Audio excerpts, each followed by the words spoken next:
എല്ലാവർക്കും പുതിയൊരു വീഡിയോയിലേക്ക് സ്വാഗതം. ഇന്നലെ നമ്മൾ കിടക്കി എന്ന ലഘുകഥയുടെ ആദ്യത്തെ ഭാഗം ഡിസ്കസ് ചെയ്തിട്ടുണ്ടായിരുന്നു. ഇനി നമുക്ക് ബാക്കിയുള്ള ഭാഗം ഡിസ്കസ് ചെയ്യാം. അപ്പം നമുക്കൊന്ന് റിവൈസ് ചെയ്യാം. होशियारपुर से शादी का बुलावा आया था, ट्रेन से जाना तय हुआ, सर्दी हल्की हल्की दस्तक देने लगी थी, इसलिए सोचा चलो इस बार एसी के वजह जनरल कोच से सफ़र का आनंद लिया जाए. पहले बीवी बच्चे जनरल से जाने पर कुछ नाराज़ हुई, फिर थोड़ी नानुकुर के बात मान गए. दिल्ली से लगभग 8 घंटे का सफ़र, सीट बुक थी तो ज़्यादा परेशानी नहीं हुई. बच्चों ने छठ खिड़की वाली सीट चपट ली. सारा सामान सेट कर मैं और पत्नी बातों में मशगूल हो गए. ഇന്നലത്തെ ക്ലാസ്സിൽ നമ്മൾ അതിൻ്റെ മീനിങ് എല്ലാം പറഞ്ഞിട്ടുണ്ടായിരുന്നു. നിങ്ങളെല്ലാവരും നന്നായിട്ട് വായിച്ച് മനസ്സിലാക്കിയെടുക്കാം. ഇനി നമുക്ക് ബാക്കി ഭാഗം നോക്കാം. ഹോഷിയാപൂരിലേക്ക് യാത്ര പുറപ്പെട്ട നമ്മുടെ കുടുംബം, അവരുടെ ഭാര്യയും ഭർത്താവും അവരിങ്ങനെ എന്തൊക്കെയോ സംസാരത്തിൽ ഇങ്ങനെ മുഴുകിയിരിക്കുന്ന സമയത്ത് പെട്ടെന്നാണ് അവർ ആ ശബ്ദം കേൾക്കുന്നത്. എന്താണ് ആ ശബ്ദത്തിൽ? ദീദി ജമ്മു കി ഷോൾ ലേലോ ബഹുത് ബടിയാ ഹേ. അപ്പം ചേച്ചി ജമ്മുവിലെ ഷോൾ എടുത്താലും വളരെ നല്ലതാണ്, അല്ലെങ്കിൽ വളരെ മനോഹരമായതാണ്. रंग बिरंगी शॉलों का भारी गडर उड़ाए एक सावली सलोनी खजरारी आंखों वाली युवती पत्नी को इसरार करने लगी. रंग बिरंगी വിവിധ വർണ്ണങ്ങളിലുള്ള ഷോളോം കാ ഭാരി ഘടർ, ഷോളുകളുടെ ഭാരി ഘടർ വലിയ കെട്ട്, ഉഡായെ എടുത്തുകൊണ്ട്, എക്ക് സാവലി സലോനി. എക്ക് സാവലി സലോനി എന്ന് വെച്ചാൽ സാവലി ഇരുണ്ട നിറമുള്ള, സലോനി മനോഹരമായ, ഖജ്റാരി ആഖോം. ഖജ്റാരി ആഖോ എന്ന് വെച്ചാൽ കൺമഷി എഴുതിയ കണ്ണുകളുള്ള.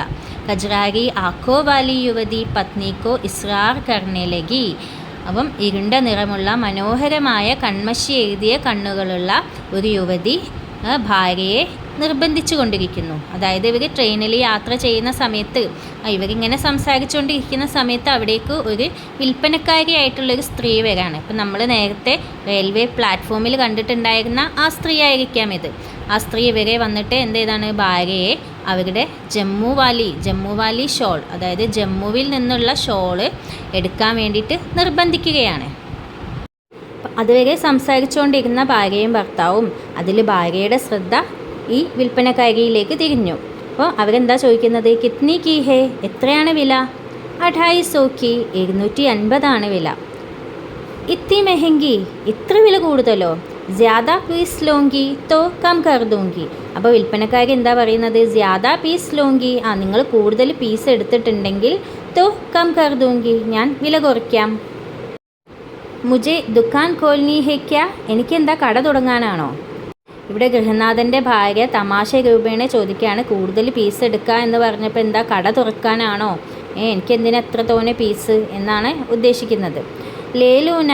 അപ്പം നമ്മുടെ വിൽപ്പനക്കാരി എന്താ പറയുന്നത്? അവരുടെ സ്വാഭാവികമായിട്ടുള്ള അവരുടെ തന്ത്രമാണ്. അപ്പോൾ അവരെന്താ പറയുന്നത്? ലേലൂന, വാങ്ങിക്കൂന്നേ. ബഹനോം ഓർ ഭാബിയോം കെലിയേ, നിങ്ങളുടെ സഹോദരിക്കോ അല്ലെങ്കിൽ നിങ്ങളുടെ സഹോദരന്മാരുടെ ഭാര്യമാർക്കോ ഗിഫ്റ്റായിട്ട് കൊടുക്കാമല്ലോ. അപ്പോൾ സംസാരം ഇത്രയും നേരം ആയപ്പോഴേക്കും നമ്മുടെ ഗൃഹനാഥന് കുറച്ച് പേടി തുടങ്ങി. എന്താണ്? പോക്കറ്റിലെ പൈസ കാലിയാവുമോ എന്നുള്ളൊരു പേടി തുടങ്ങി.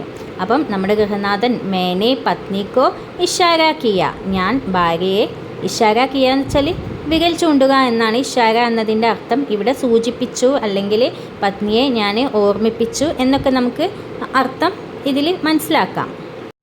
तो उसने आँखें तरेकर मुझे चुप रहने का संकेत किया. അപ്പം നമ്മുടെ അങ്ങനെ പേടിക്കുന്ന ആളൊന്നല്ല നമ്മുടെ ഭാര്യ. അപ്പോൾ ഭാര്യ എന്ത് ചെയ്തു? ആഖേ തറയക്കർ, കണ്ണുരുട്ടിയിട്ട് മുജെ ചുപ് രഹനേക്കാ സങ്കേതിക്കുക, എന്നോട് മിണ്ടാതിരിക്കാൻ വേണ്ടിയിട്ട് സൂചിപ്പിച്ചു. അച്ഛാ 5 പീസ് ലൂം തോ കിത്നേക്ക് ദൂങ്കി. അപ്പോൾ ഭാര്യ പറഞ്ഞു, 5 പീസ് ഞാൻ എടുക്കാം. അപ്പോൾ നിങ്ങൾ എത്ര വിലയ്ക്ക് തരും? 200 रुपये पर പീസ് ലേ ലേന ദീദി. നിങ്ങൾ 200 രൂപയായിട്ട് എടുത്തോളൂ ദീദി. നാ 100 रुपये पर പീസ്. അത് വേണ്ട, 100 രൂപ, ഒരു പീസിന് 100 രൂപ വെച്ച് ഞാൻ തരാം. ആ ദീദി സോ തോ ബഹുത് കം ഹേ. ആ ചേച്ചി 100 രൂപ വളരെ കുറവാണ്. कहते हुए उसका गला रूंध गया और उसकी खजरारी आके भर आई. അപ്പം 100 രൂപ എന്ന് പറഞ്ഞപ്പം അവർക്ക് കുറച്ച് വിഷമം തോന്നി. കാരണം 100 രൂപ എന്ന് പറയുന്നത് ചിലപ്പോൾ അവർക്ക് അത്ര ലാഭമൊന്നും അതിൽ നിന്ന് കിട്ടുന്നുണ്ടാവില്ല. ദീദി സോ തോ ബഹുത് കം ഹേ. ആ 100 രൂപ വളരെ കുറവാണ്. कहते हुए उसका गला रूंध गया और उसकी खजरारी आके भर आई. അത് പറഞ്ഞുകൊണ്ട് അവരുടെ ഗല റൂന്ത് ഗയ, അവരുടെ തൊണ്ട ഇടറുകയും ഓർ ഉസ്കി ഖജ്റാരി ആക്കെ ഭർ ആയി, അവരുടെ ഖജ്റാരി ആക്കെ കൺമഷി എഴുതിയ കണ്ണുകൾ നിറയുകയും ചെയ്തു. ചൽ ന തേരി ന മേരി 150 per piece.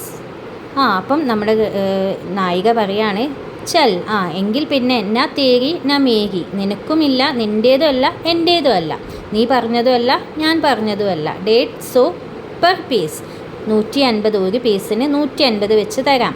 അച്ഛാ ദീദി ടീക് ഹേ. ശരി ദീദി, അതിൽ ഡീൽ ഉറപ്പിച്ചു. തോ ലോ രംഗ് പസന്ത് കർലോ. നിങ്ങൾ നോക്കൂ, രംഗ് പസന്ത് കർലോ എന്ന് വെച്ചാൽ നിങ്ങൾ കളറ് ഇഷ്ടപ്പെട്ടു, ഏത് കളറാണ് നിങ്ങൾക്ക് ഇഷ്ടപ്പെട്ടത് എന്ന് നോക്കൂ. കുച്ച് സോച്ച്തേ ഹുയേ ഉസ്നെ കഹാ ഓർ ഘടർ പത്നി കെ സാമനെ സർക്കാ ദിയ. അങ്ങനെ അവർ കുറച്ചെന്തോ ആലോചിച്ചതിന് ശേഷം അവർ എന്ത് ചെയ്തു, അവരുടെ ആ ഒരു ഷോളുകളുടെ കെട്ട് ഭാര്യയുടെ മുന്നിലേക്ക് തുറന്നിട്ട് കൊടുത്തു. പത്നിനെ 5 ഷോളേം अलग कर ली और मेरी और देख रुपये देने का इशारा किया. അങ്ങനെ ഭാര്യ എന്ത് ചെയ്തു, 5 ഷോളേം അലഗ് കർലി, ഷോളുകൾ വേർപ്പെടുത്തി, അതായത് ഒരു കെട്ടിൽ നിന്നും എന്ത് ചെയ്തു, ഇഷ്ടപ്പെട്ട 5 ഷോളുകൾ വേർപ്പെടുത്തിയെടുത്തു. ഓർ മേരി ഓർ ദേഖ് റുപ്പയെ ദേനേക്ക ഇഷാര കിയ, എനിക്ക് എന്നിട്ട് എൻ്റെ നേരെ നോക്കിയിട്ട് പൈസ കൊടുക്കാൻ വേണ്ടിയിട്ട് സൂചിപ്പിച്ചു. മേനെ ചട്ട് 750 റുപ്പയെ നിക്കാൽ കർ ദേ ദിയേ, ഞാൻ പെട്ടെന്ന് തന്നെ പോക്കറ്റിൽ നിന്ന് എന്ത് ചെയ്തു, 750 രൂപ എടുത്തിട്ട് കൊടുത്തു. ഉസ്കെ ജാനെ കെ ബാദ് രാസ്തേ ഭർ പത്നി കി സൂയി ഇസി ബാത് പർ അടക്കി റഹി. അവൾ പോയതിന് ശേഷം ഭാര്യയുടെ ശ്രദ്ധ, സൂയി എന്ന് വെച്ചാൽ ഭാര്യയുടെ ശ്രദ്ധ ഇക്കാര്യത്തിൽ അടുക്കി റഹി എന്ന് വെച്ചാൽ തങ്ങി നിന്നു. വോ ഏക്ക് ബാർ മേ ഹി 150 മേ മാൻ ഗയി. ഒരു പ്രാവശ്യം ഞാൻ 150 പറഞ്ഞപ്പോൾ തന്നെ അവൾ എന്ത് ചെയ്തു, അംഗീകരിച്ചു. ഗൽത്തി കി, ഞാൻ തെറ്റ് ചെയ്തു. തോൽ മോൽ ഓർ കർണ ചാഹിയേ താ, ഞാൻ ഒന്നും കൂടി ഒന്ന് വില പേശേണ്ടതായിട്ടുണ്ടായിരുന്നു. തോൽ മോൽ എന്ന് വെച്ചാൽ എന്താ, ബാർഗെയിൻ ചെയ്യാം.